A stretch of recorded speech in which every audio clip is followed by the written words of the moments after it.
Elles vont où dans ce cas-là pour acheter des chaussures? Tu sais quoi? Je sais pas. Et je vais confier ça à la monnaie. À ces adresses. Vas-y, maman, on va. Avec Corinne. Donc, j'ai dit, je suis un peu tout seul entre moi et moi. Et je pense que maman et Corinne s'entendent bien. Oui, ils s'entendent très bien. Après, bon, tu vois, au début, tu vois, comme tu sais, comme il y a une culture qui est différente, des fois, tu sais, il y a des réactions de choquantes, mais en fait, c'est là où je me dis, c'est énorme quand tu sais, quand t'es pas d'une certaine culture, et c'est là où, quand t'es pas avec culture, justement, ça te fait gagner du temps par rapport à la première engueulade. Et pourquoi? Parce que le temps que tu passes à t'engueuler quand t'es dans la même culture, c'est plus rapide. C'est ça, c'est ça. Parce que, ouais, bon, alors que là, comme tu comprends pas, là, tu dis, bon, vas-y, on va mettre de l'eau dans et tu vois, après, Ben, c'est ça.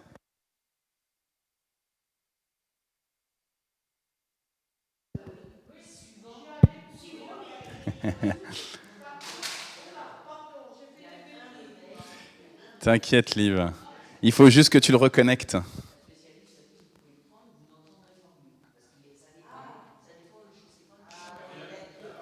Et puis, c'est bon, Liv, là? Est-ce que là, tu entends ou pas? Non, mais tu l'as pas allumé. Il faut que tu tournes. Donne à Michel. Donne à Michel. Voilà, là, normalement, Liv, là, tu entends. Là, c'est mieux. Voilà. Amen.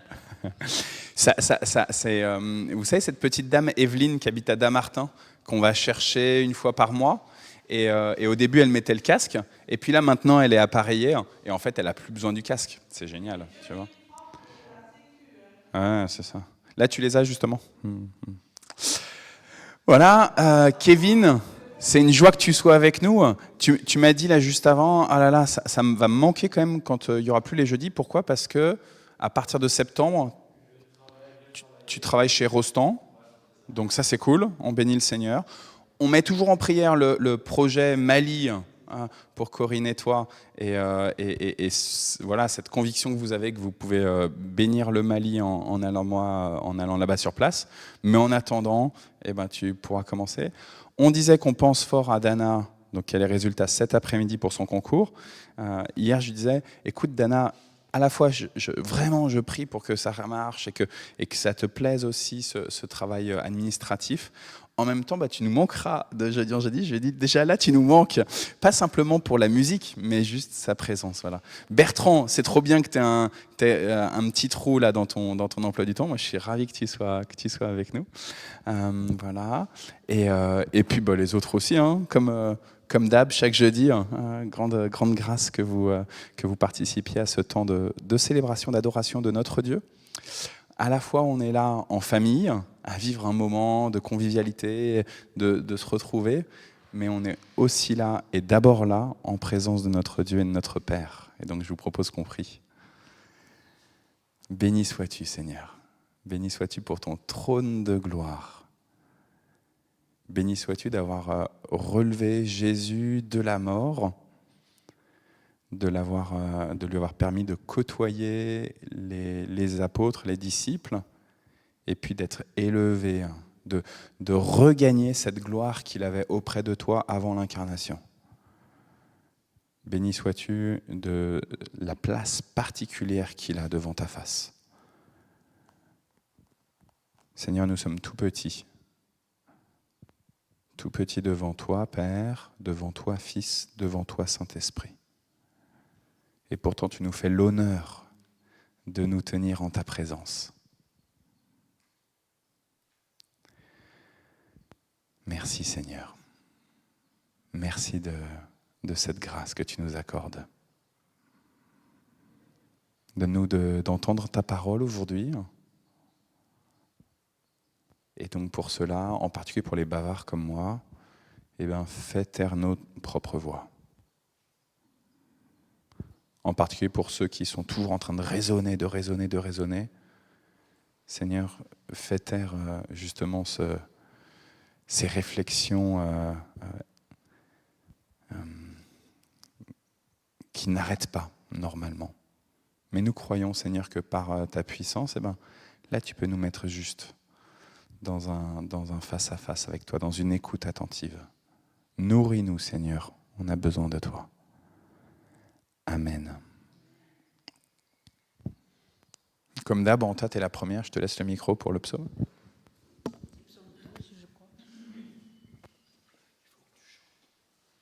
Pourquoi ? Ah oui, parce que c'est un chant. Et puis j'ai une belle voix. Alors, psaume de David, pris dans le livre du chef de chorale, avec instrument, à 8 cordes. Ah, c'est pour ça, oui. Du coup, tu nous chantes alors, c'est ça ? Oui. Non. Et on va te donner une guitare à 8 cordes exprès. Oh non. Bon. Seigneur, au secours, il n'y a plus d'amis fidèles. Ceux qui disent la vérité ont disparu sur la terre. Les gens se mentent les uns aux autres. Leur bouche fait des compliments, mais ils ne sont pas sincères. Je vais peut-être te donner. Seigneur, détruis toutes ces bouches flatteuses, détruis ces beaux parleurs. Ceux qui disent « grâce à nos bouches, nous sommes les plus forts. Nous savons parler, nous n'avons peur de personne. » Mais le Seigneur dit « Maintenant, à cause des malheureux écrasés par l'injustice et des pauvres qui pleurent, je vais agir, je vais aider ceux qu'on méprise. » Les paroles du Seigneur sont pures comme l'argent passé au feu et purifié 7 fois. Toi, Seigneur, tu gardes les malheureux et nous, tu nous protégeras toujours contre les gens mauvais. Ces gens-là sont partout et la corruption gagne beaucoup de monde.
La lune me glace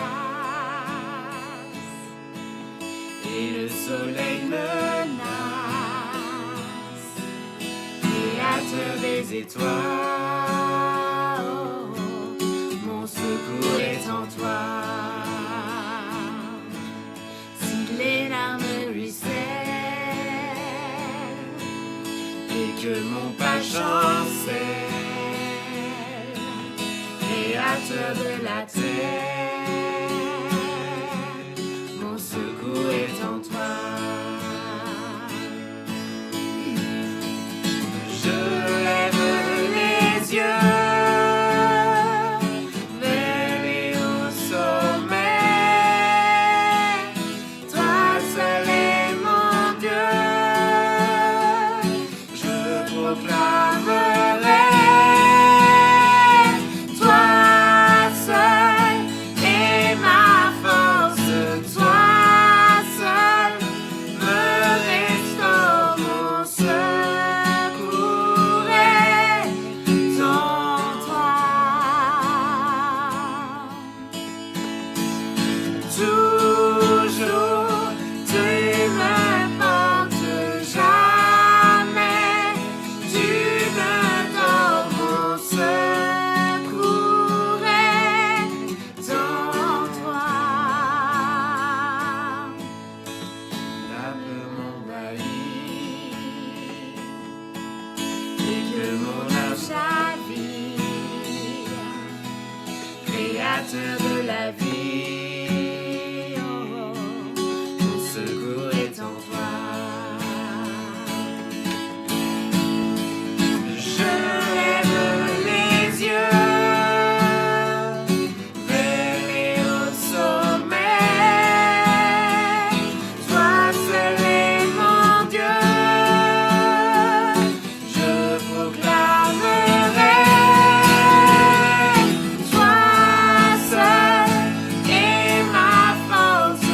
Toi seul me restaure. Mon secours est en toi. Toujours tu me portes, jamais tu me dors. Mon secours est en toi. Ta victoire, mon espoir, ton chemin, mon destin, ton salut, mon refuge, tout est en toi. Ta victoire, mon espoir, ton chemin, mon destin, ton salut, mon refuge, tout est en toi. Ta victoire, mon espoir, ton chemin, mon destin, ton salut, mon refuge, tout est en toi. Ta victoire, mon espoir, ton chemin, mon destin, ton salut, mon refuge, tout est en toi.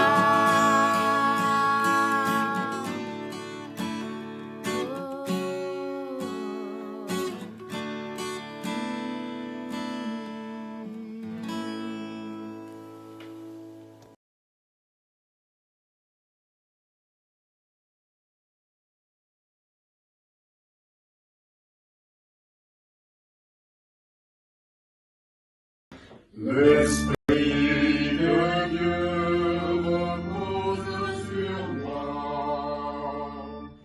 L'Esprit de Dieu m'a consacré.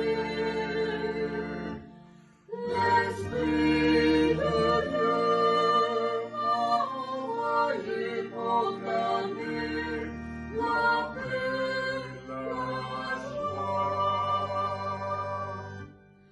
L'Esprit de Dieu m'a choisi pour étendre le règne du Christ parmi les nations, pour proclamer la bonne nouvelle à ses pauvres. J'exulte de joie en Dieu mon Sauveur. L'Esprit de Dieu repose sur moi. L'Esprit de Dieu m'a consacré. L'Esprit de Dieu m'a envoyé proclamer la paix, la joie.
L'Esprit de Dieu m'a consacré.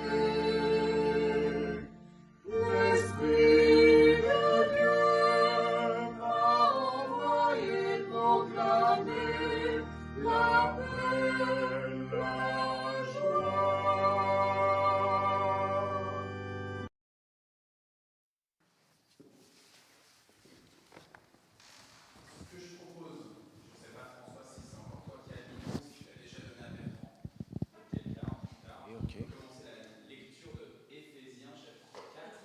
Ok, je vais peut-être me mettre là parce que la dernière fois je ne voyais pas très bien. Ce sera plus simple. Voici ce que je vous demande avec force, moi qui suis prisonnier pour le Seigneur. Vivez en accord avec l'appel que vous avez reçu de lui. Soyez simples, doux et patients. Supportez-vous les uns les autres avec amour. Cherchez toujours à rester unis par l'Esprit Saint. C'est lui qui vous unit en faisant la paix entre vous. Il y a un seul corps et un seul Esprit Saint. Dieu vous a appelés aussi à une seule espérance. Il y a un seul Seigneur, une seule foi, un seul baptême. Il y a un seul Dieu et Père de tous. Il est au-dessus de tous. Il agit par tous. Il habite en tous. Dieu nous a donné ses bienfaits, mais le Christ a mesuré à chacun sa part. Dans les livres saints, on lit « Quand il est monté très haut, il a emmené des prisonniers, il a fait des dons aux êtres humains. » Il est monté. Qu'est-ce que cela veut dire ? Avant de monter, le Christ est d'abord descendu dans les régions les plus profondes de la terre. Celui qui est descendu, c'est aussi celui qui est monté plus haut que tous les cieux. Ainsi, il a pu remplir le monde entier.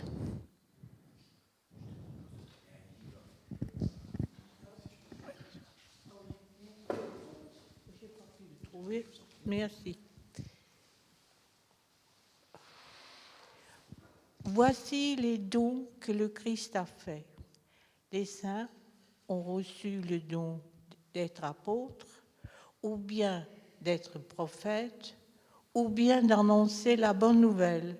D'autres ont reçu le don de conduire le peuple de Dieu, ou encore d'enseigner.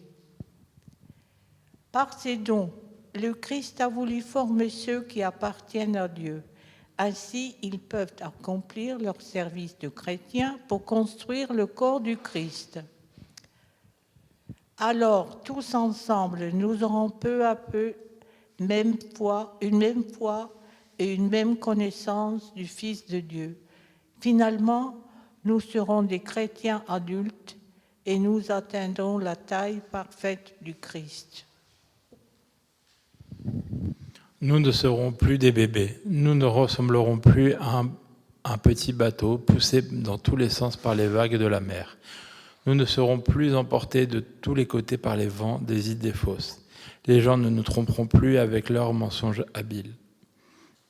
Mais en disant la vérité avec amour, nous grandirons en tous vers celui qui est la tête, le Christ. C'est par lui que toutes les parties du corps tiennent ensemble et sont unies. Beaucoup d'articulations servent à unir le corps, et quand chaque partie du corps fait son travail, le corps grandit et se construit lui-même dans l'amour. C'est pourquoi je vous dis ceci, et j'insiste au nom du Seigneur, ne vivez plus comme ceux qui ne connaissent pas Dieu. Leurs pensées ne mènent à rien. Leur intelligence est dans la nuit, et ils ne participent pas à la vie de Dieu. En effet, ils sont ignorants parce que leur cœur est fermé. Ils ne savent plus ce qui est bien, ce qui est mal. Ils se conduisent n'importe comment. Toutes les actions immorales qu'ils ont envie de faire, ils les font sans se gêner. Vous, ce n'est pas de cette façon que vous avez appris à connaître le Christ. Mais est-ce que c'est bien du Christ que vous avez entendu parler ? Est-ce que c'est lui qu'on vous a enseigné, selon la vérité qui est en Jésus ? Si oui, vous devez laisser votre vie d'autrefois. Avant, vous étiez plein de désirs trompeurs qui vous détruisaient. Eh bien, ce que vous étiez avant, il faut vous en débarrasser, comme d'un vieux vêtement. Comprenez les choses d'une façon nouvelle, selon l'Esprit de Dieu. Et, comme si vous mettiez un vêtement neuf, devenez une personne nouvelle. Cette personne nouvelle est créée comme Dieu le veut. La vérité la rend juste et sainte.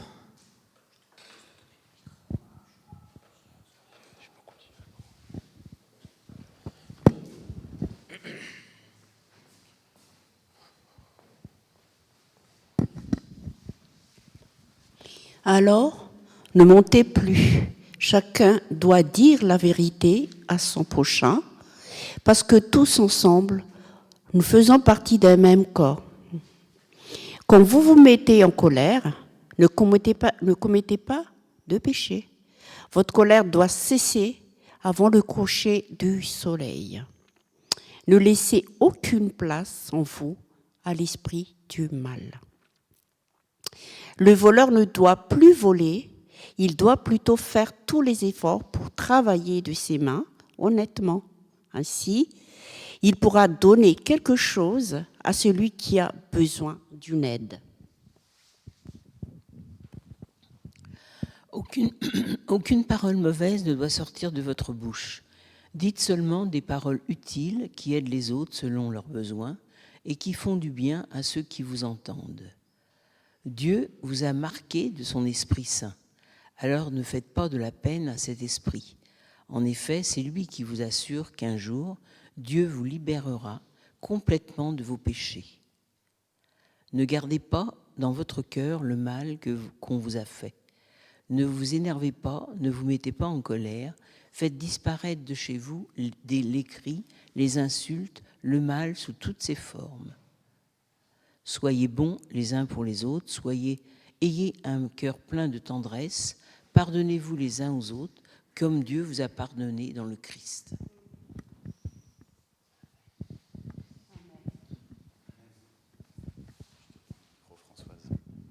Merci beaucoup. Chaque fois que je me connecte autour de la Bible, ce matin je ne m'y suis pas connecté, mais une des choses vraiment que j'apprécie, c'est le fait d'avoir plusieurs lecteurs. Et chaque fois qu'on se retrouve le jeudi à écouter la parole, j'aime tellement entendre vos voix. Et je suis au bénéfice de... je lis moi aussi, j'imagine comme vous tous, je lis l'écran, mais en même temps je suis porté par vos voix. Et je sens comme ça que je vis l'Église. Vous voyez, pour moi, c'est différent des moments où je suis tout seul à lire la Bible ou à écouter la Bible, à lire la Bible de mon côté. C'est-à-dire que je vis avec mon Seigneur et mon Dieu.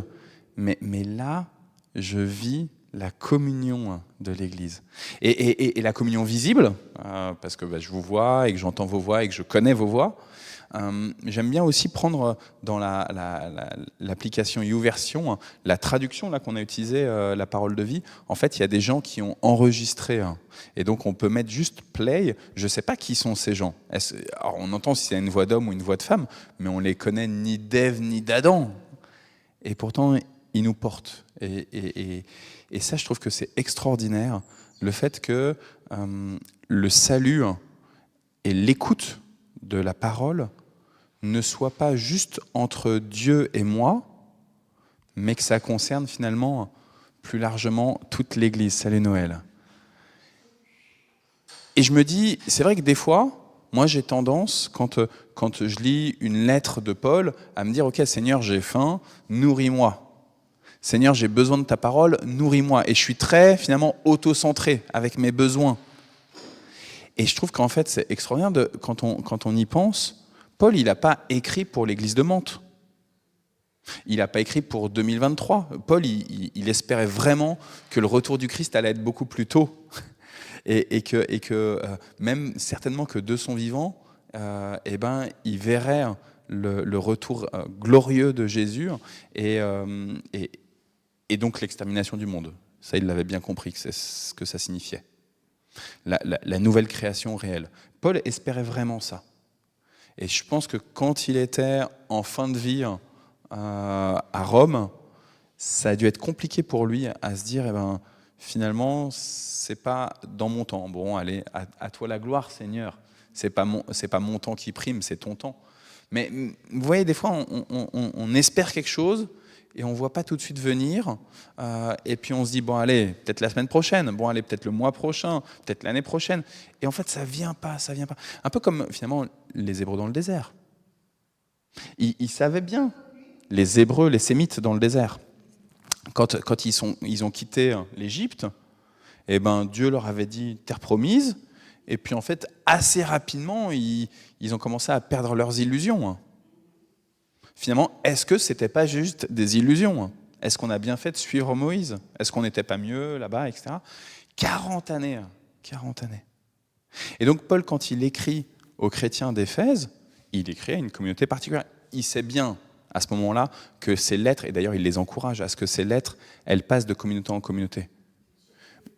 Mais je suis convaincu à 1000% que Paul n'avait aucune idée que sa lettre allait être lue aujourd'hui à Mantes-la-Jolie, un 22 juin 2023. Vous voyez ? Et pourtant, nous, on est au bénéfice du fait que Paul, il ait rédigé ce courrier-là. Qu'est-ce que tu veux me dire, Seigneur ? En m'englobant comme ça, au-delà du temps, au-delà de l'espace, on n'habite pas à Éphèse, on n'est plus à la période paulinienne. Qu'est-ce que tu veux me dire, Seigneur ? Lundi jusqu'à hier, j'étais en pastorale de la région réformée parisienne et de la région luthérienne aussi, normalement. Les pasteurs luthériens devaient être avec nous. Finalement, il y avait juste l'inspecteur et un pasteur, Guilhem. Les autres, ils nous ont fait faux bon. Et au cours de cette pastorale, j'ai une de mes amies qui est enseignante à la faculté de Strasbourg, qui nous a conduits sur la thématique, c'était la vocation. Réflexion sur notre vocation de pasteur à partir de la Bible. Et elle a commencé lundi après-midi avec une pensée qui était vraiment belle, je trouve, qui était, avant de partir de notre vocation, avant que Françoise, tu te dises « qu'est-ce que je dois faire ? Quelle est ma vocation ? Qu'est-ce que je dois faire ? Qu'est-ce que je dois accomplir ?» Elle a dit, quand on prend et donc elle nous a sorti un certain nombre de textes bibliques, mais quand on prend la Bible, et en particulier le Premier Testament, c'est qui parle. Et c'est toujours Dieu qui parle et qui donne une vocation. Et du coup, avant de se dire, Michel, qu'est-ce que je dois faire ? C'est qui es-tu, Seigneur ? Et qui es-tu, Seigneur, pour que je l'annonce, ou pour que je te suive, en fait. Et parmi les textes, évidemment, il y avait le buisson ardent, quand Moïse, il pose même la question, mais qu'est-ce que je vais dire ? Qui es-tu ?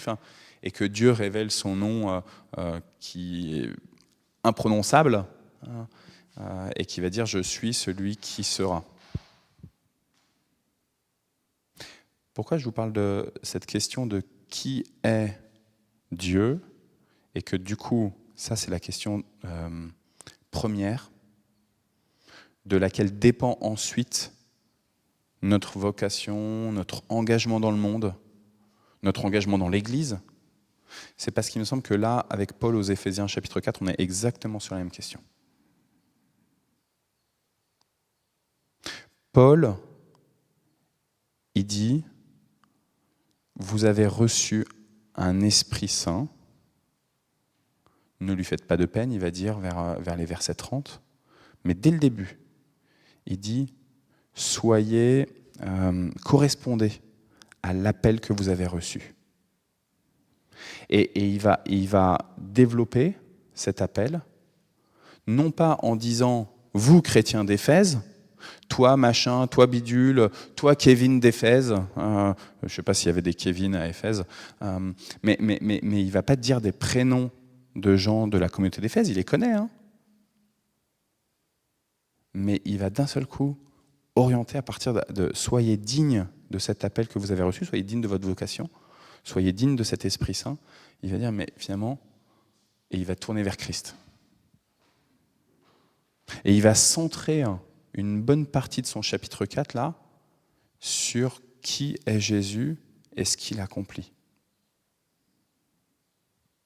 C'est parce que Jésus est descendu dans les profondeurs de la terre, c'est toi, je pense, Bertrand, qui est en train de lire ces passages-là, là, dans le chapitre 4, c'est parce que Christ est descendu dans les profondeurs de la terre, c'est parce qu'il est remonté qu'alors il peut offrir à la terre entière, remplir la terre entière de tous ses dons.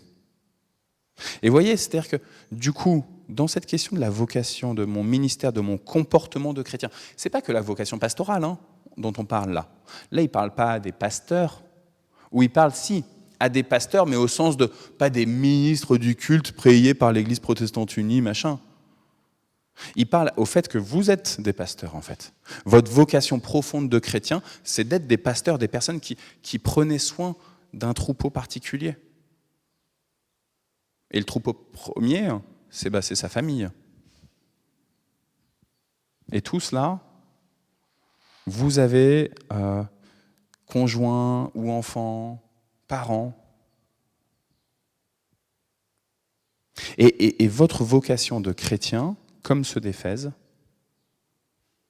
c'est d'être des bergers pour les vôtres. Et peut-être même pour une famille qui s'élargit. Je pense beaucoup à Charouka en ce moment. Je crois vraiment que le Seigneur, il l'appelle à recevoir le baptême.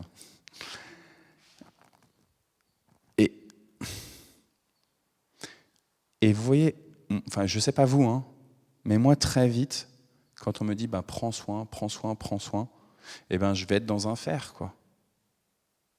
Je vais me dire, ok, comment être un bon mari? Aujourd'hui, c'est l'anniversaire de Naoum, il a 10 ans. Comment être un bon papa pour Naoum pour le jour de ses 10 ans?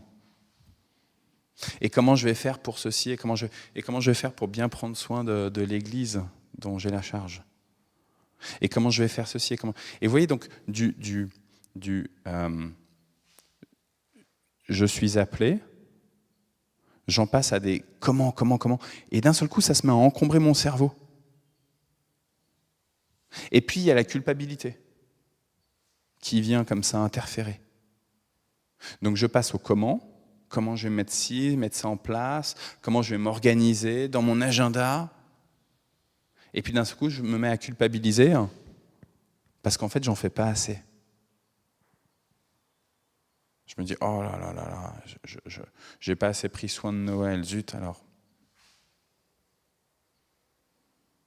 Et j'ai pas assez, parce qu'en fait j'ai fait de la concurrence entre Noël et Michel, entre Noël et Liv, et ainsi de suite, vous voyez. Et puis en plus ma famille, et puis en plus ceci, en plus cela. Et du coup, d'un coup, je me charge moi-même d'un joug qui est trop lourd à porter.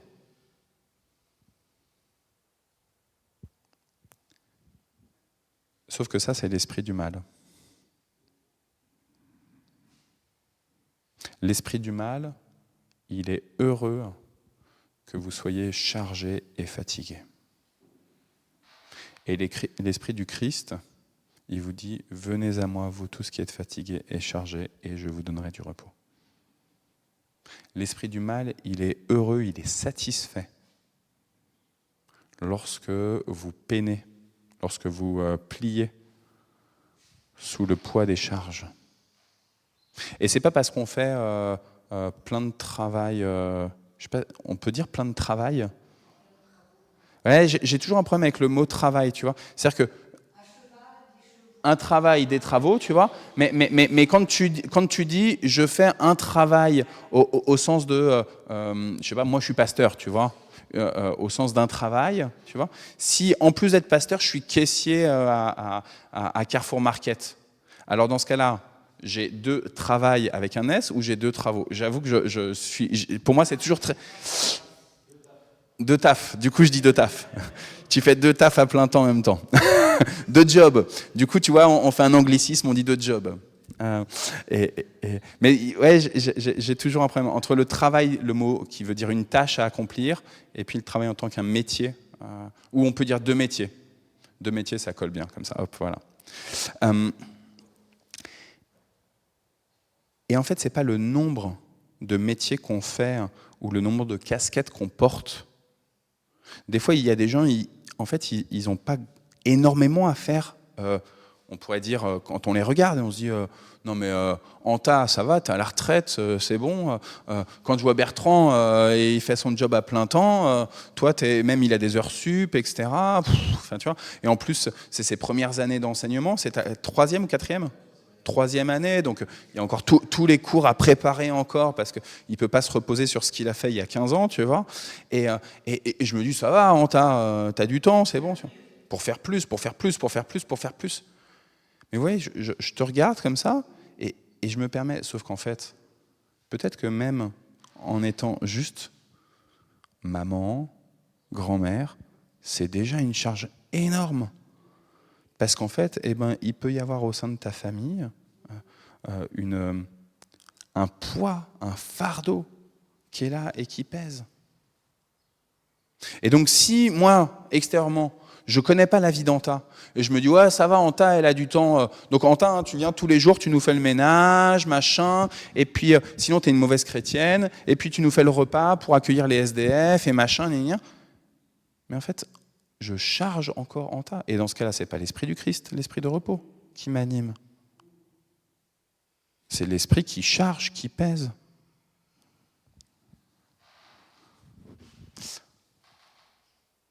Alors la question, pour moi, là, dans ce chapitre 4 d'Éphésiens, pour moi, mais peut-être que vous, c'est d'autres questions qui vous viennent. Finalement, c'est quel est le Seigneur qui m'appelle, justement ? Et Paul va répondre en disant, il y a un seul Seigneur. Il y a une seule foi. Il y a un seul baptême. Il y a un seul Dieu et Père de tous, qui est au-dessus de tous, qui est par tous, qui est en tous. Et j'aime bien le fait que dans ce un seul, il va faire aussi tout un parallèle avec le fait que du coup dans la communauté, Paul, il est très pratique. Il peut avoir un discours théologique, et puis après, ça vient répondre à une problématique dans la communauté. Là, il y a un problème d'unité dans cette communauté d'Éphèse. Et donc, il dit, il y a un seul Dieu, donc vous aussi, soyez un. Vous aussi, soyez un à l'image de notre Dieu. Ça, c'est le côté pratique de Paul. Et donc, il dit, dans cette image de Dieu qu'il donne, il place le baptême. Et ça, j'aime énormément. Qui place le baptême là, parce qu'au moment du baptême, tu es adopté. Au moment du baptême, tu meurs avec Christ et tu ressuscites avec Christ. Et en mourant avec Christ et en ressuscitant avec Christ, désormais, tu portes Christ sur toi.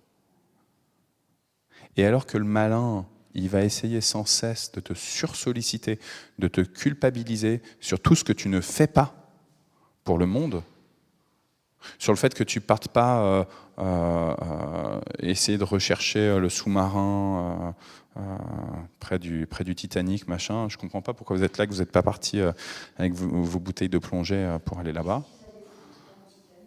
Ouais, mais on peut toujours dire qu'est-ce qu'ils avaient foutu, mais nous, tu vois. Pourquoi on n'y a pas été, tu vois, à aller les sauver, tu vois? Et pourquoi on n'est pas sur le front en Ukraine à aller les sauver? Et pourquoi on n'est pas en Ouganda à aller essayer de sauver ceux qui se font massacrer, et ainsi de suite, tu vois? Et alors que le malin, justement, tu vois, il veut nous dire, fais plus, Noël, fais plus, tu vois?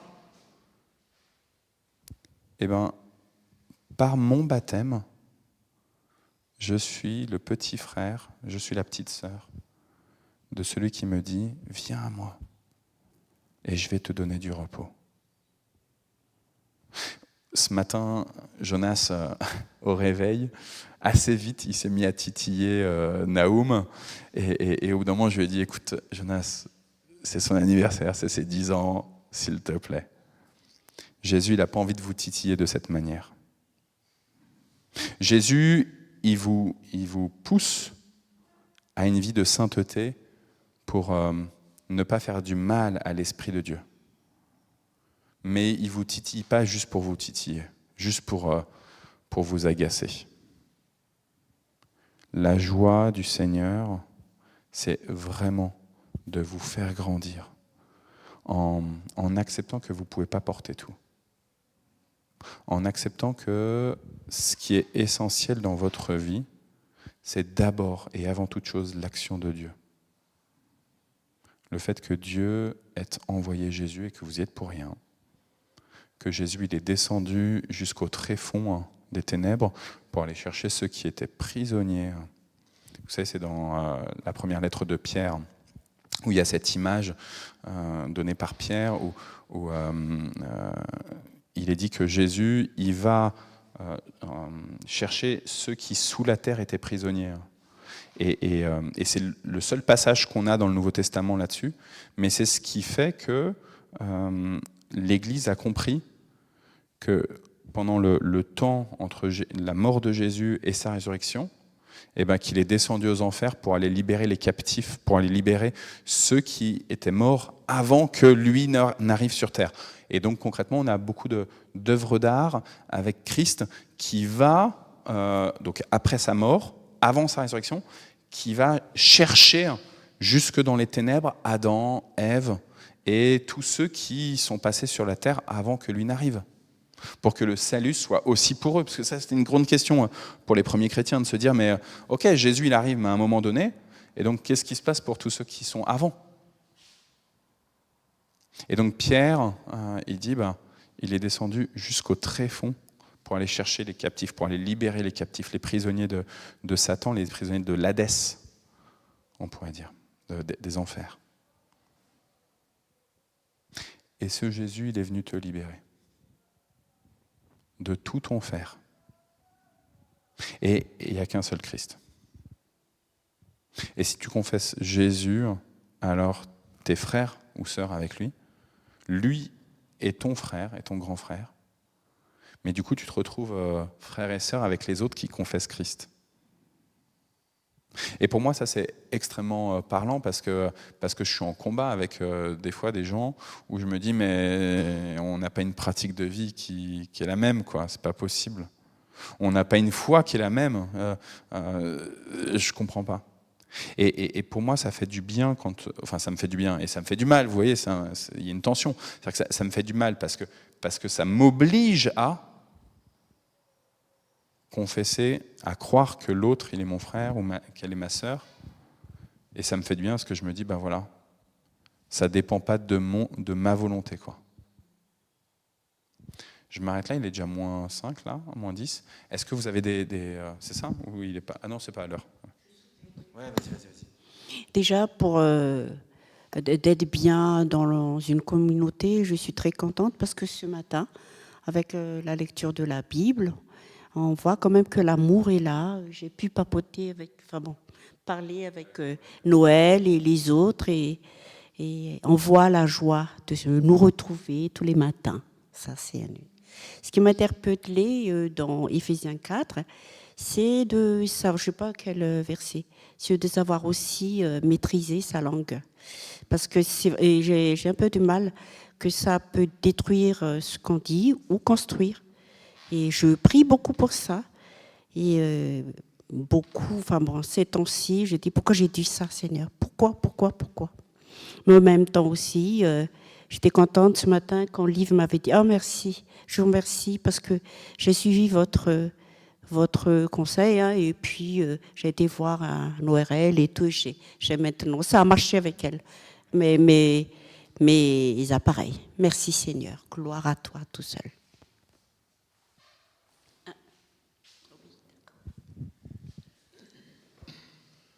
Oui, indépendamment de tout ce que tu as dit, les choses essentielles de ce passage, moi j'ai remarqué une chose, c'est que je me suis retrouvé à l'école primaire quand j'étais gamin, et le petit moment d'instruction civique du début du cours, de la journée d'école.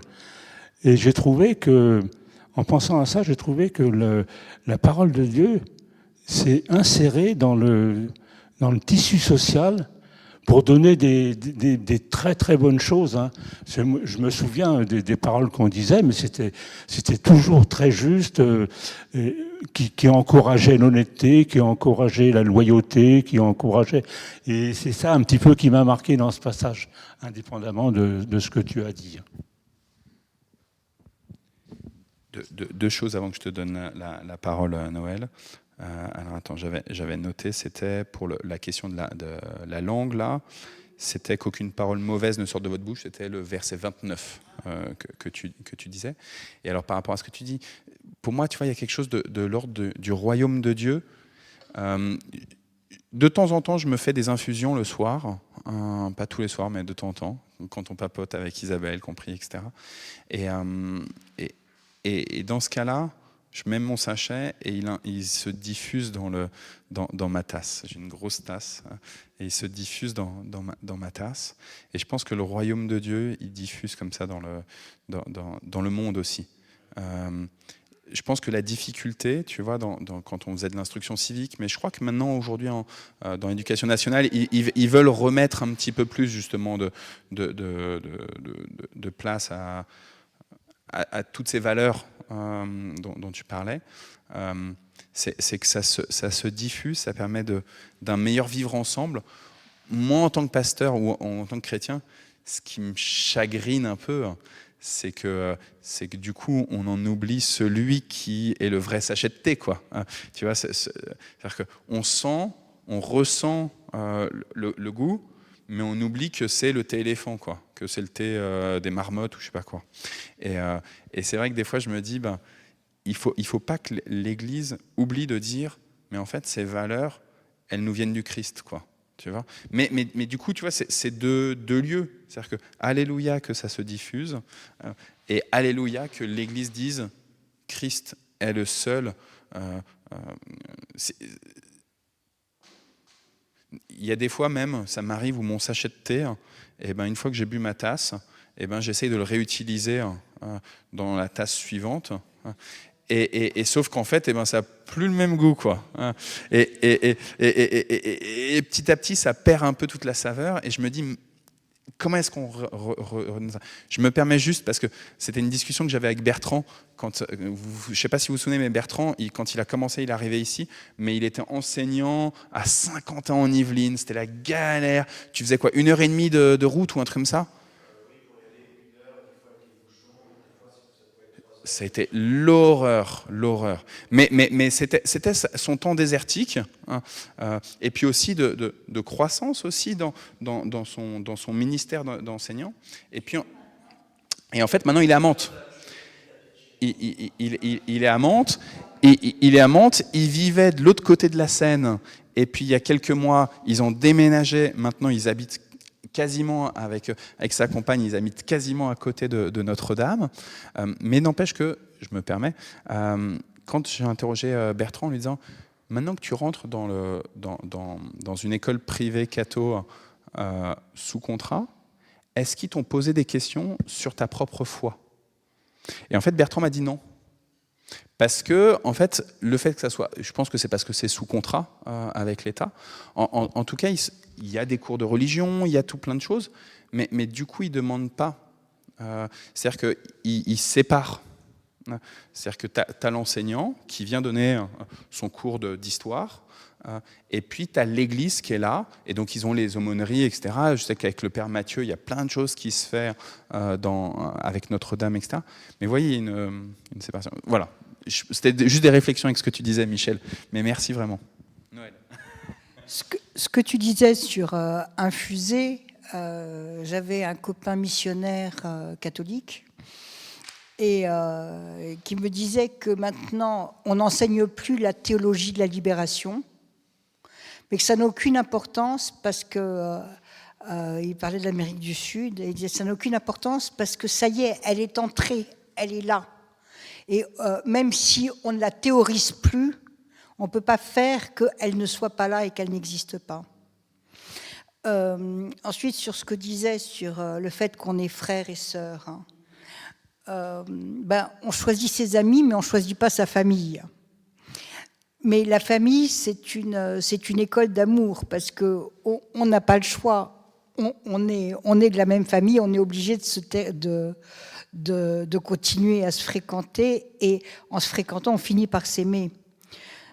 Je veux dire, tu peux avoir certains cousins, si ce n'était pas tes cousins, pour te voir, ils devraient regarder ta photo, tu vois. Mais parce que tu as été obligé de continuer à les fréquenter, tu as appris à les connaître et tu as appris à les aimer. Et finalement, ces efforts d'amour qu'on fait vis-à-vis des personnes de notre famille, ça nous ouvre aussi sur le monde, parce que ça nous donne une indulgence. Finalement, quand tu vois quelqu'un, tu vois un gros défaut qu'il a, etc., tu dis « Ah, il me fait penser à mon oncle Robert !» Et du coup, ça donne comme une familiarité et une tendresse. Et donc les efforts qu'on fait avec notre propre famille de sang, ça nous permet ensuite d'accepter notre propre famille de foi et plus largement notre propre famille humaine. Voilà. Moi, tu me lances un défi, parce que en dehors de Isabelle et des enfants et mes parents et la maman et la sœur d'Isabelle, j'ai pas beaucoup de contact avec mes oncles, tantes et mes cousins, cousines, que certains j'apprécie, mais j'ai pas beaucoup de contact. Du coup, tu me lances un défi à faire des cousinades et des choses comme ça. Donc, merci beaucoup. Dans le texte, c'était marqué Dieu, et puis, virgule, Sauveur. Qu'est-ce que ça signifie? Il s'agit de qui?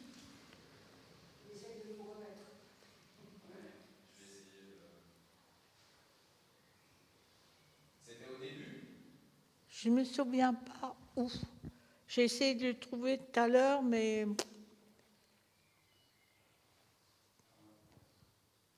Parce que pour moi, j'ai toujours mélangé Dieu et le Christ. Oui, ça a toujours été la même chose pour moi, depuis que je suis toute petite. C'est pareil. C'est un autre attribut. Alors, là, il y a un seul Seigneur ici. Une seule foi, il y a un seul. Voilà.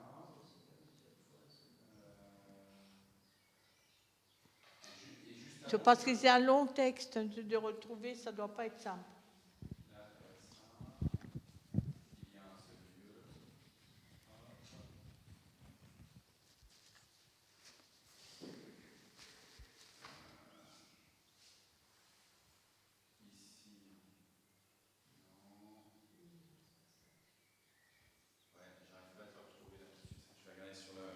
Bon, on ne l'a pas retrouvé. Mais alors, du coup, livre, en effet, c'est-à-dire que ce que les théologiens des premiers siècles, ils ont affirmé, c'est que Jésus, il dit jamais « je suis Dieu ». Jésus ne dit jamais « je suis Dieu ». Mais par contre, il dit « je suis fils du Père ». Et il révèle que Dieu est le Père, et donc du coup, je suis fils de Dieu. Or, dans la pensée juive, Dieu, il n'a pas un enfant, c'est pas possible. Symboliquement, le peuple élu est enfant de Dieu, mais c'est de la symbolique, c'est une manière de parler de la part des prophètes, mais il n'y a pas une adoption directe de quelqu'un. Et donc, en fait, quand les théologiens, les premiers chrétiens, ils ont réfléchi sur le fait que Jésus dise « je suis fils de Dieu, je suis fils du Père », ils ont compris qu'il y avait un lien spécifique entre le Père, qu'on adore, et ce Messie qui était envoyé, qui meurt et qui a une vie exemplaire. Et donc, ils ont compris que, en fait, il n'y avait que lui qui pouvait être le Fils.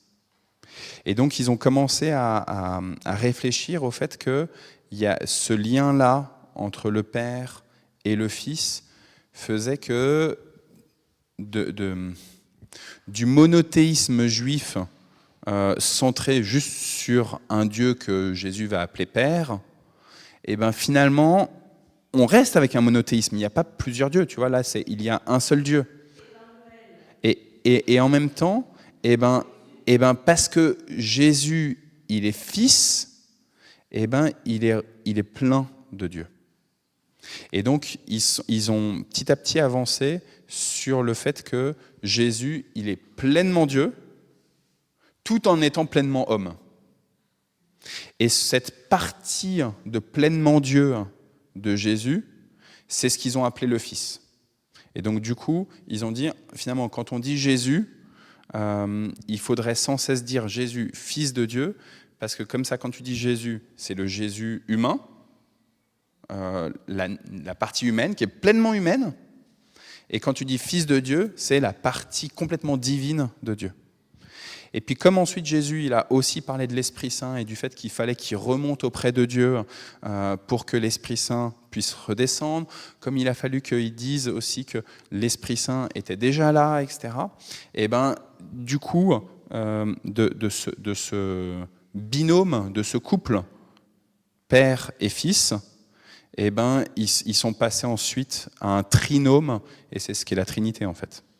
Mais du coup, en continuant le travail, ils ont essayé de définir cette notion de Trinité, et donc il y a notamment un texte symbolique qu'on appelle le symbole d'Athanase, qui essaye de parler du lien particulier entre les trois personnes de la Trinité, entre ces trois... D'abord, ils n'ont pas dit personne, c'est venu un peu après, mais entre ces trois mots, et ils ont dit en fait, Dieu Père, il est pleinement Dieu, Dieu Fils, il est pleinement Dieu, Dieu Esprit, il est pleinement Esprit, et pourtant les trois sont pas, il n'y a pas de confusion. Et donc petit à petit, ils sont arrivés avec aussi la philosophie grecque qui parlait donc de ce terme de personne, ils sont arrivés au concept de la Trinité tel qu'on le connaît aujourd'hui.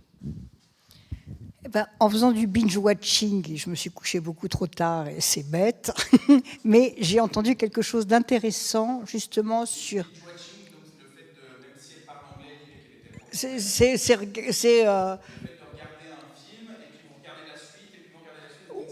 Oui, ou alors de regarder un machin sur YouTube, et puis un autre, voilà. Et on enchaîne et le temps s'envole comme ça.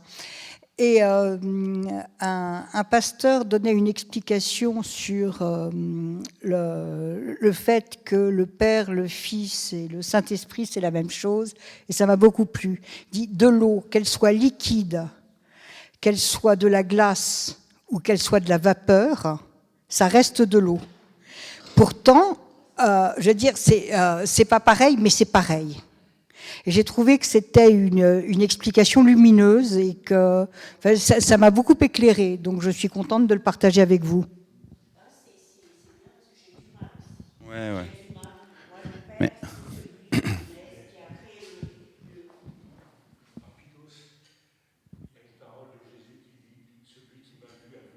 Amen.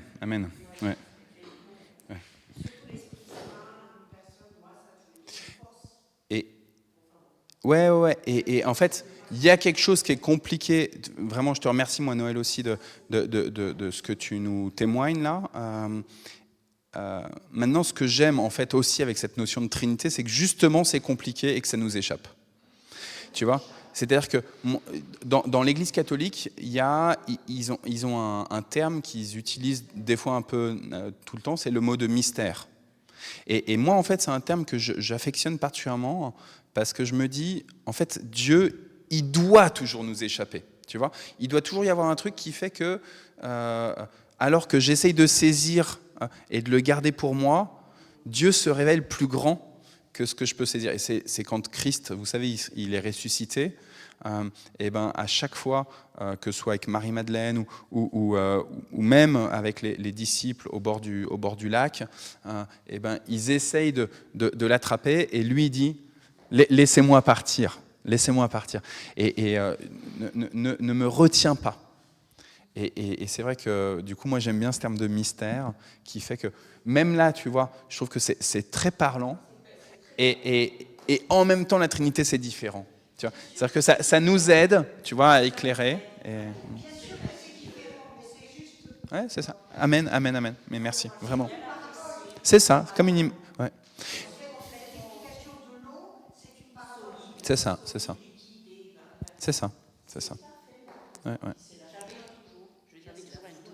Et la foi, elle...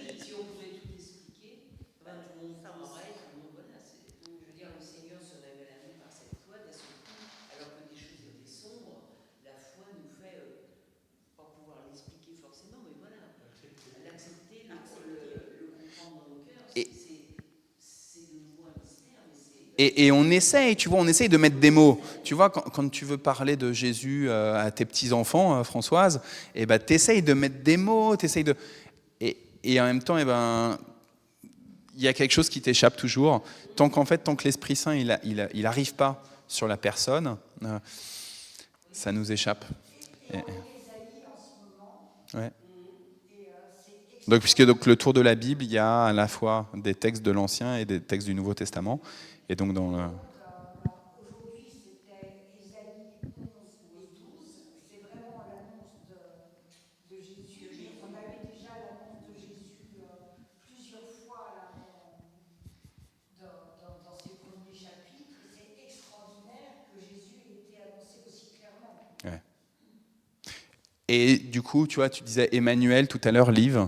En effet, on l'a déjà entendu, là, c'était mardi, je crois, qu'on a entendu, qui allait s'appeler Emmanuel. Je vous propose qu'on s'arrête là, il est 11h. Je prenais juste le fil rouge de Porte Ouverte. Je ne sais pas pourquoi Alain Dumont n'est pas avec nous, alors peut-être qu'il a emmené Nicole, justement, suite à l'opération de la cataracte. Du coup, ça s'est bien passé, tu disais, l'opération? C'est ce qu'elle a dit? Un peu douloureux?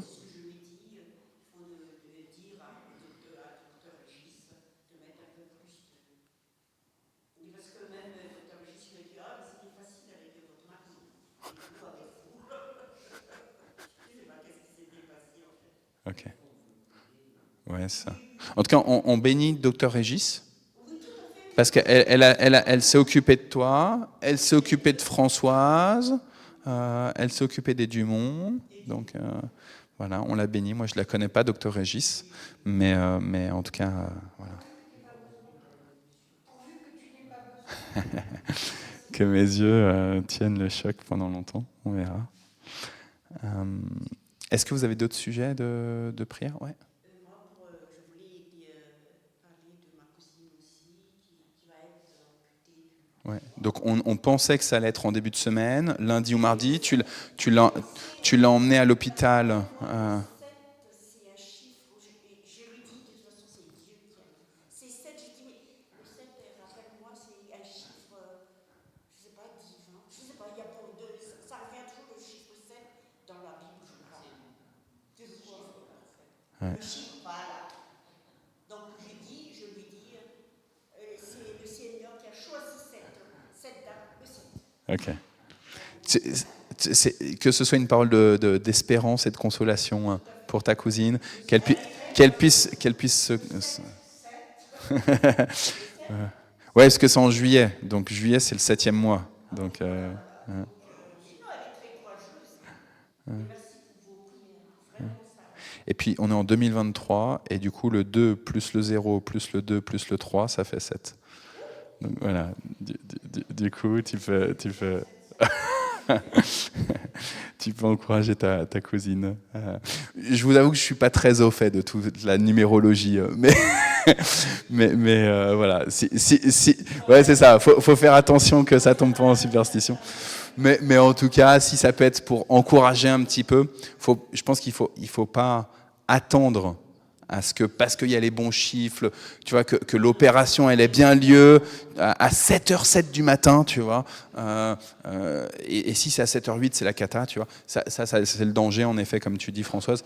Mais si ça peut aider à ce que la personne soit en se disant, ok, c'est bon, Dieu il est au contrôle du coup. Alléluia. Tu peux nous rappeler son prénom? Lala. Ok. Est-ce que vous avez d'autres sujets auxquels vous pensez? Ouais, Bertrand. Suivi un triple pontage il y a de cela une semaine. D'accord. Ça s'est bien passé, donc je voulais rendre Ok. Ok. Il est plus dans le sud. Il est à Limoges. Donc.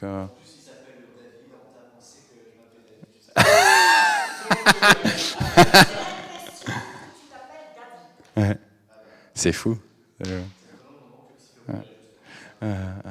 Ok, donc on rend grâce en tout cas. Il est encore à l'hôpital de Limoges ou Ok, ok, ok. Il est marié ou pas? Donc on prie pour elle aussi, parce que voilà, c'est toutes les difficultés quand on n'a pas son chéri à côté, tout ça. Voilà. Noël.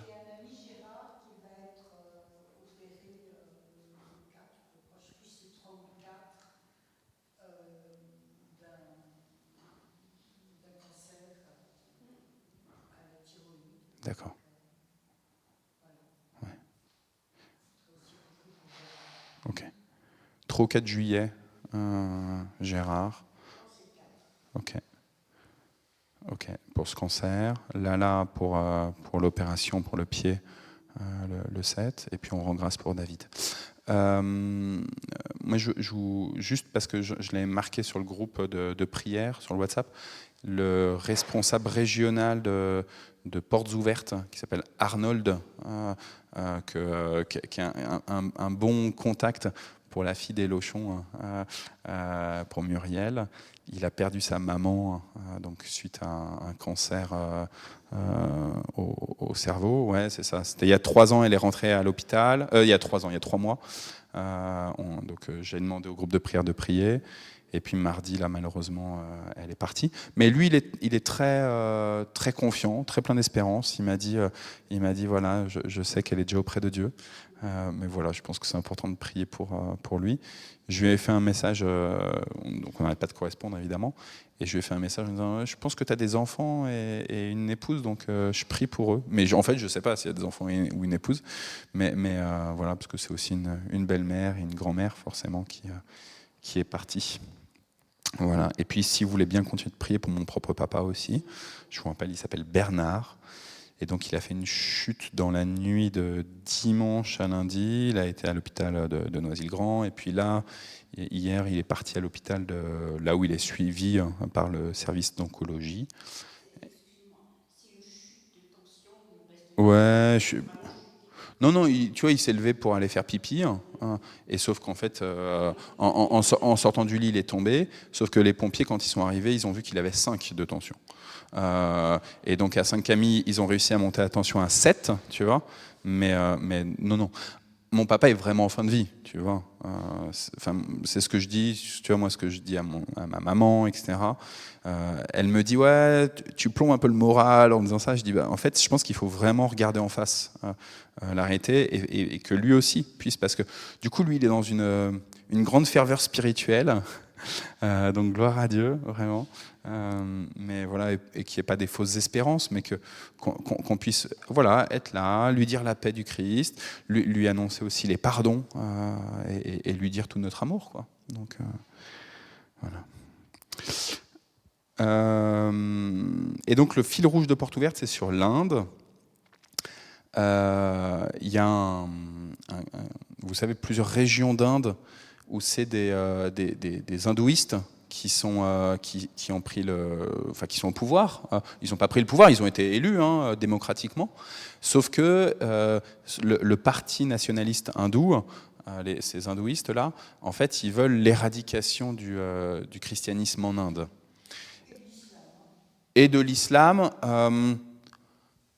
oui, de l'islam. Sachant que les musulmans indiens, dans le nord-ouest de l'Inde, ils arrivent à s'adapter un petit peu, notamment avec les Sikhs, tu vois. Et donc, du coup, à la fois, il peut y avoir une persécution, mais il y a une adaptation de la part des musulmans indiens, tu vois, qui fait qu'elle peut être moindre. La difficulté pour les chrétiens indiens, en fait, c'est que la plupart des chrétiens indiens, c'est la basse caste. Et donc, c'est pas juste la question du christianisme, en fait. Souvent, le rejet, c'est aussi la question sociale du fait que c'est les intouchables. Et donc, du coup, souvent, Porte Ouverte nous dit qu'il faut prier pour les chrétiens indiens, etc. C'est vrai, c'est juste, c'est en raison de leur foi, mais c'est pas que en raison de leur foi, c'est aussi simplement parce que ils appartiennent aux basses castes et que du coup, on leur crache dessus, quoi. J'ai une amie quand on vivait en Alsace avec Isabelle, qui était partie en Inde, donc il y a 10 ans maintenant, quelque chose comme ça. Et en fait, elle a beaucoup voyagé dans plein de pays, elle a fait de l'humanitaire, etc. Elle est partie là-bas pour de l'humanitaire. Et les premières semaines, elle a eu peur, mais vraiment peur. Parce qu'en fait, le soir, quand la nuit tombe, c'est là où les intouchables, ils ont le droit de sortir. Le droit, c'est-à-dire qu'ils vont pas être, on va pas les insulter, leur cracher dessus, leur témoigner d'un mépris d'une manière ou d'une autre. Et donc elle disait, en fait, la nuit, le soleil tombe, et tu as ces gens qui sortent en nombre pour pouvoir faire... Et exactement, ça fait vraiment enfant du ténèbre. Et elles, l'image qu'elle avait, c'était vraiment comme des zombies qui sortent. Et c'est vrai que c'est terrible de se dire qu'en 2023, alors là c'était il y a 10 ans, hein, mais qu'il y a des gens comme ça qui sont reclus, et du coup les seules possibilités qu'ils ont de sortir, c'est les moments en fait où on les voit plus. Et d'ailleurs, parenthèse, ça me rappelle la femme samaritaine qui va à midi au bord du puits, et elle y va à midi pour ne pas être vue, justement. Donc là, c'est l'inverse, elle y va en plein jour, mais au moment où il y a la plus forte chaleur, pour que justement ne pas être vue, et pas de bol, le Christ est là et il la voit. Et alléluia. Mais pas de bol par rapport à ses aspirations premières, mais alléluia par rapport à ses besoins profonds, en fait, de rencontrer Christ. Et je pense que pour ces chrétiens indiens qui la nuit sortent, en fait, face à Dieu, la nuit, elle est comme le jour, nous dit la parole. Et donc, du coup, ils les voient. Mais voilà. Alors, en tout cas, donc, je vous lis le fil rouge de Porte Ouverte. Les chrétiens indiens peuvent se réjouir. Et vous avez vu, là, je vous ai teasé un peu. Le nouveau gouvernement du Karnataka a décidé d'abroger la loi anti-conversion. Prions que cela marque la fin de la violence religieuse dans cet État, donc du Karnataka. Le parti du Congrès national indien a tenu sa promesse électorale le 15 juin dernier. La nouvelle majorité gouvernementale du Karnataka a annoncé l'abrogation de la loi anti-conversion de décembre 2021. Avec tous les chrétiens indiens qui ont été ciblés, discriminés, harcelés à cause de cette loi, nous pouvons louer Dieu pour cette décision. C'est pas juste qu'ils font de l'évangélisation, hein. Les lois anti-conversion, c'est j'étais un hindou et je suis devenu chrétien, alors du coup, ça mérite une peine, jusqu'à la peine de mort. Donc la loi anti-conversion, c'est pas juste je suis un chrétien, j'ai pas le droit d'aller évangéliser des hindous pour qu'ils se convertissent à Christ. C'est en fait, on nie ma propre histoire de salut. Voilà. La religion hindoue, tu connais le bouddhisme ? Bon, voilà, on peut dire que c'est à peu près la même chose. C'est-à-dire que le bouddhisme est une émanation de l'hindouisme. Donc c'est une émanation de l'hindouisme, le bouddhisme. Et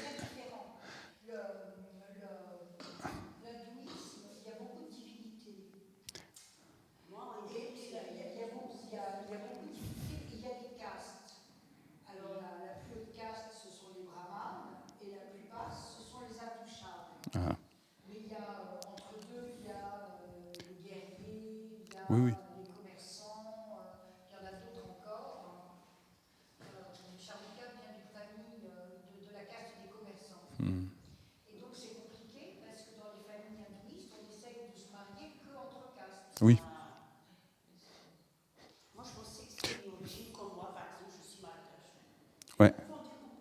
Alors, enfin, mais si tu veux, le parti nationaliste hindou, dont je parlais tout à l'heure, justement, il a tendance à dire, si tu es indien, tu es hindou, tu vois, et de dire ça va ensemble. Mais classiquement, dans le monde entier, c'était comme ça. Si tu veux. Et même avec le christianisme, il y a pu avoir ça. Tu vois, tu es français, tu es catholique. Et tu n'as qu'un roi. Tu vois, et tu n'as qu'une loi. Et en fait, parce que globalement, on essaye de tenir, tu vois, les gens, et ils doivent suivre le système qu'on propose. Et on est perturbé quand il y a des personnes qui décident de faire bande à part. Et donc, du coup, t'es français, tu reconnais le roi, mais tu décides de ne plus être catholique, mais d'être protestant, bah, ça vaut la peine de mort. Tu vois, ça vaut la peine de mort, parce que du coup, tu fais un affront à ton pays. Et donc là, en Inde, pour ce parti nationaliste hindou, eh ben, ça met à mal la société. Et avec ce que Noël te disait, c'est-à-dire qu'il y a la religion hindoue, mais il y a aussi la manière dont la société indienne fonctionne. Et donc, du coup, si tu mets à mal des éléments de la religion hindoue, tu risques de mettre à mal un fonctionnement sociétal. Et pour reprendre Mada, tu vois, qu'est-ce que les missionnaires ils ont fait en arrivant à Madagascar? Ils ont dit le retournement des morts, faut pas le faire. Tu vois, ils ont dit Christ arrive avec nous, et donc maintenant il y a un certain nombre de rites que vous ne devez plus faire. Parce qu'en fait, là, vous êtes dans une adoration de vos ancêtres, et que ça, du coup, Dieu le refuse. Et donc, du coup, ils ont déplacé la culture malgache, mais du coup, il y a eu une confrontation. Et est-ce qu'on peut être chrétien à Madagascar et continuer à retourner les morts, ou est-ce qu'on ne peut pas? Enfin, tu vois, c'est des questions pratico-pratiques. En fait, à chaque année du défunt, du moment où on va au cimetière, on creuse pour sortir les personnes qui sont mortes, les ancêtres, du coup, on les change de... Il y a un linceul autour, tu vois, on change le linceul, on s'amuse, on fait la fête, c'est très festif. Alors oui, ça coûte de l'argent, ouais. Mais voilà, et ensuite on remet, tu vois, et grâce à ça, c'est une manière d'honorer nos ancêtres et de rester en contact en fait avec le transcendant, du coup, tu vois. Ah ouais, pour notre culture occidentale, c'est... Mais ils prient. Parce que du coup, tu vois, quand tu fais ça, le fait d'honorer comme ça les...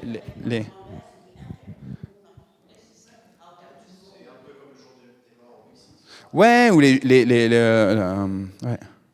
Parce qu'il y avait un dessin animé qui était sorti. Coco, il y a un dessin animé de Disney, de Pixar, là, qui est sorti. Tu voulais dire quelque chose, Liv?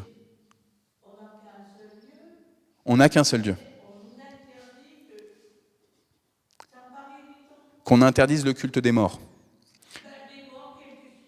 Ouais.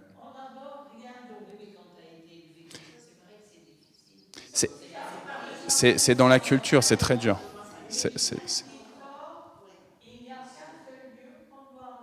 Ouais. Mais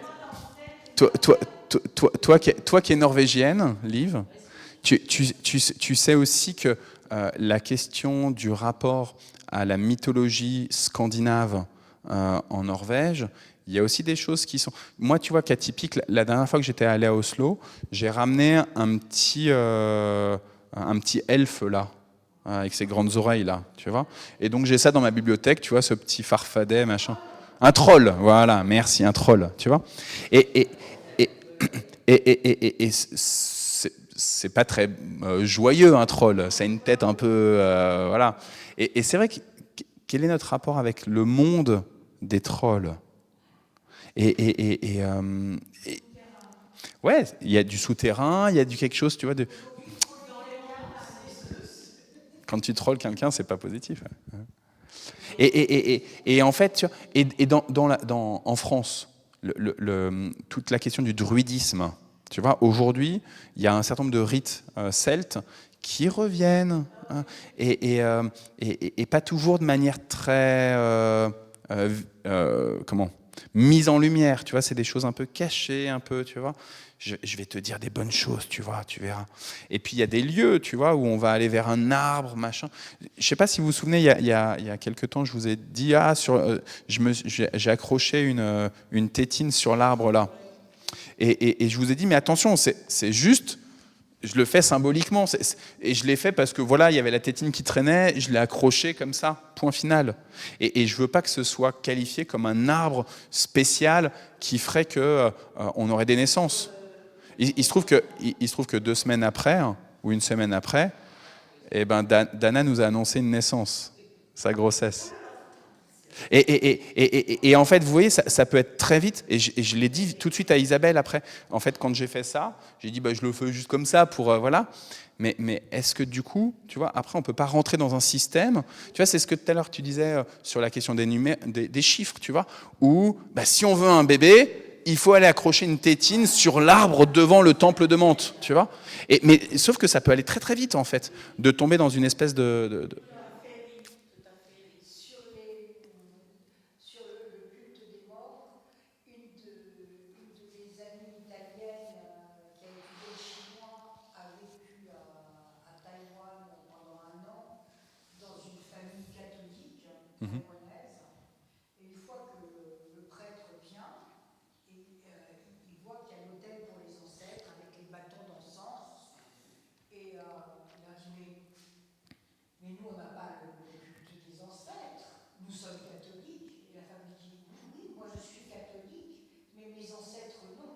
Ouais, c'est ça. Tu vois. Eux, ils n'étaient pas catholiques, donc du coup, il faut que je les honore. Tu voulais dire un truc, Kevin? Ouais.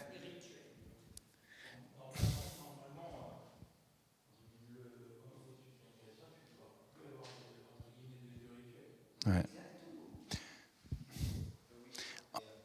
Mais après, je pense que c'est vraiment quelque chose qui est très culturel. En France, on est vraiment dans un cadre, alors qu'aux États-Unis, ils ont une spiritualité qui est transversale. Ça va un peu dans tous les sens. On peut peut-être critiquer, mais au moins ils sont ouverts à ce sujet. Je veux dire, que ça soit les épiscopaliens, les évangéliques. On en parle, en tout cas. Halloween, ça pose pas de problème. Je pense que nous, on a juste une mentalité différente, c'est tout. Ouais, ouais. Et puis du coup, tu vois, c'est vrai que nous, on n'imagine pas dans notre société française laïque de séparation des religions et de l'État qu'un président il prête serment sur la Bible, que le religieux soit aussi présent dans toutes les sphères de la société. Nous, on a tendance à séparer.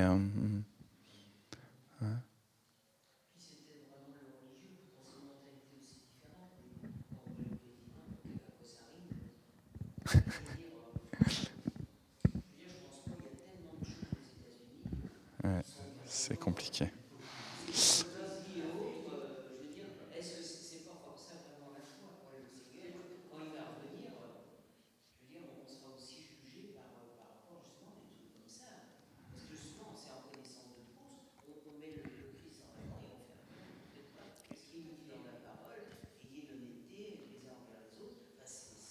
Et où en fait on met du rite et du rite et du rite et du rite.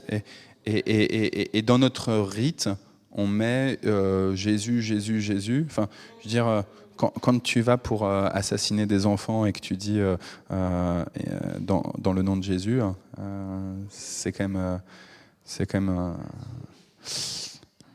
ouais. Ok, donc on a quand même plusieurs sujets de prière. On prend quelques minutes et puis on termine avec le Notre Père. Comme d'habitude, si vous voulez élever la voix, élevez la voix. Si vous voulez juste prier dans votre cœur, priez dans votre cœur.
prochaine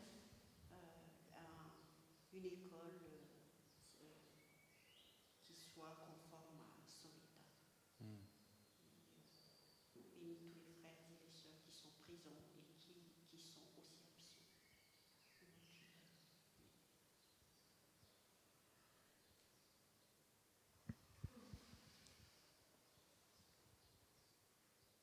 Seigneur, je te rends grâce pour... Vas-y, vas-y. Tu vois, Seigneur, ces personnes que nous venons de citer, Seigneur, dans différents domaines de santé, merci pour ceux que tu rétablis, que tu as déjà rétablis, Seigneur. Continue à prier pour eux, Seigneur, dans leur convalescence. Seigneur, mets ta main sur chacun, Seigneur, et que dans ces moments un peu d'épreuve, Seigneur, chacun puisse trouver en toi son aide, que tu puisses les faire grandir aussi. Parce que souvent, c'est dans des moments un peu d'arrêt où nos réflexions peuvent être différentes, Seigneur. Nous voulons, Seigneur, vraiment te les remettre et avec joie, parce que nous savons que tu les aimes, que tu es là et que nos prières ne sont pas vaines, Seigneur, que tu connais chacun et que tu vas agir pour chacun dans le mieux, Seigneur, pour nous. Merci, Seigneur, de ton amour, de ta présence, de tout ce que tu peux faire, Seigneur, au-delà de ce que nous pensons. Amen.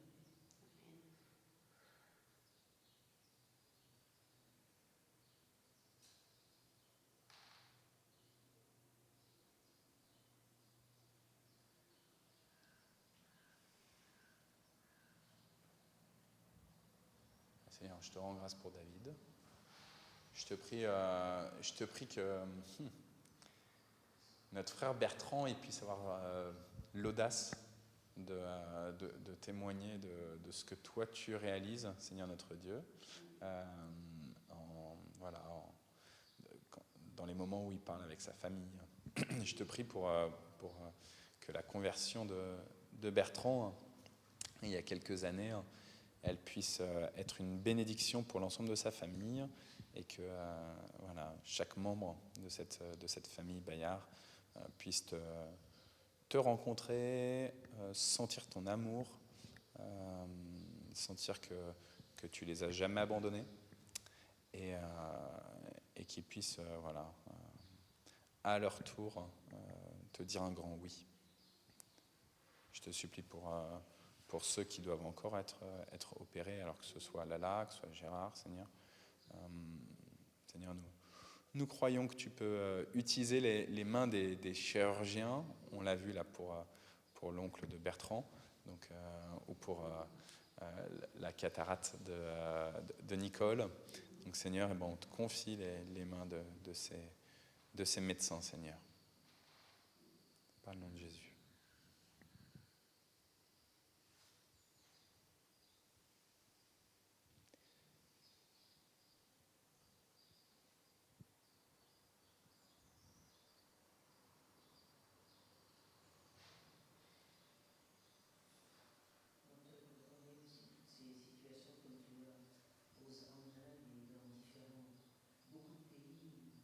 Nous réalisons la chance et tout ce que nous avons,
avec joie de te recevoir.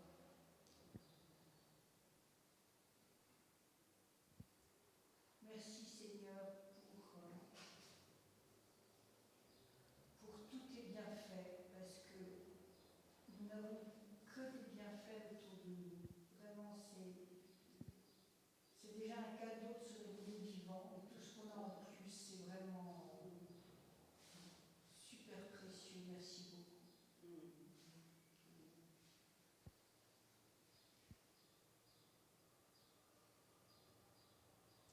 Seigneur, je voulais aussi te remercier vraiment, vraiment, vraiment pour mon fils. Merci Seigneur.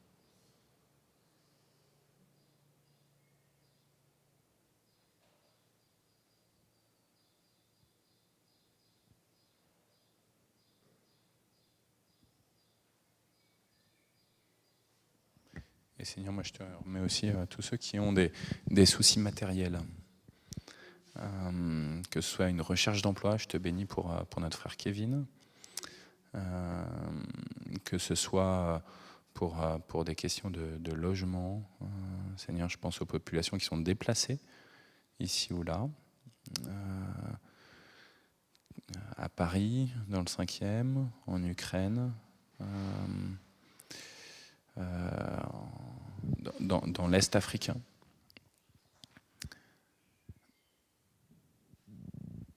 Seigneur, je crois que tu peux conduire tous ceux qui sont déplacés, tous ceux qui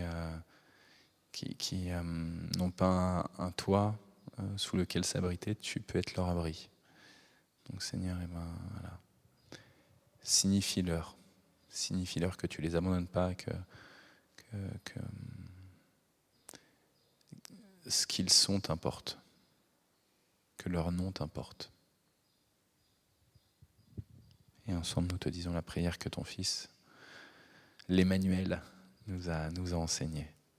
Notre Père qui es aux cieux, que ton nom soit sanctifié, que ton règne vienne, que ta volonté soit faite sur la terre comme au ciel. Donne-nous aujourd'hui notre pain de ce jour. Pardonne-nous nos offenses, comme nous pardonnons aussi à ceux qui nous ont offensés. Et ne nous laisse pas entrer en tentation, mais délivre-nous du mal, car c'est à toi qu'appartiennent le règne, la puissance et la gloire pour les siècles des siècles. Amen. Quand j'ai commencé à prier sur les soucis matériels, je voulais prier pour Jean-Pierre, et puis après, hop, ça m'a échappé. Jean-Pierre, je ne sais pas si vous vous souvenez, il a eu un problème avec sa voiture. Il y a eu une voiture qui lui est rentrée dedans, etc. Elle était toute cabossée, sa voiture devant. Il avait fallu qu'il mette du scotch pour essayer à ce que ça ne parte pas, machin. Jean-Pierre qui vient le jeudi, qui a le petit chien. Et puis il m'a envoyé une photo en fin de semaine dernière, et du coup il était là dimanche, si j'ai bien compris, dimanche, et voilà. Et en fait, il m'a envoyé une photo donc samedi dernier avec la voiture qui était toute réparée, toute belle, etc. Donc le Seigneur, il a pourvu pour sa voiture. Maintenant, on sait qu'il a un problème avec sa nouvelle maison là qu'il vient d'acheter à côté de Vernon, parce que du coup, en achetant, etc. En achetant la maison, en signant finalement enfin, etc. Et c'est une maison, je pense qu'il sera bien. Mais du coup, il allume l'eau, et là, il y a eu un problème de fuite d'eau à travers le mur. Et sauf que ça y est, il a signé maintenant. C'est le jour où il a signé qu'ils se sont rendus compte de ça. Et donc maintenant, là, entre le notaire, l'agence, l'ancien propriétaire, etc., et les assurances, et ils se renvoient les balles, la balle, pardon. Mais donc du coup, on prie pour Jean-Pierre. On sait que Dieu va pourvoir, mais du coup, voilà. On sait ce que c'est que les logements insalubres, Bertrand. Donc voilà. On ne veut pas que ce soit un logement insalubre, là où Jean-Pierre se trouve. Ouais, c'est ce qu'il m'a dit. Il m'a dit. Il a vu. Et donc juste ce midi, il mange avec Richard. Richard, c'est le propriétaire de là où il vit depuis 1 an. Et donc juste, voilà, je vous confie ce déjeuner qu'il a avec Richard et avec la femme de Richard dans vos prières. En fait,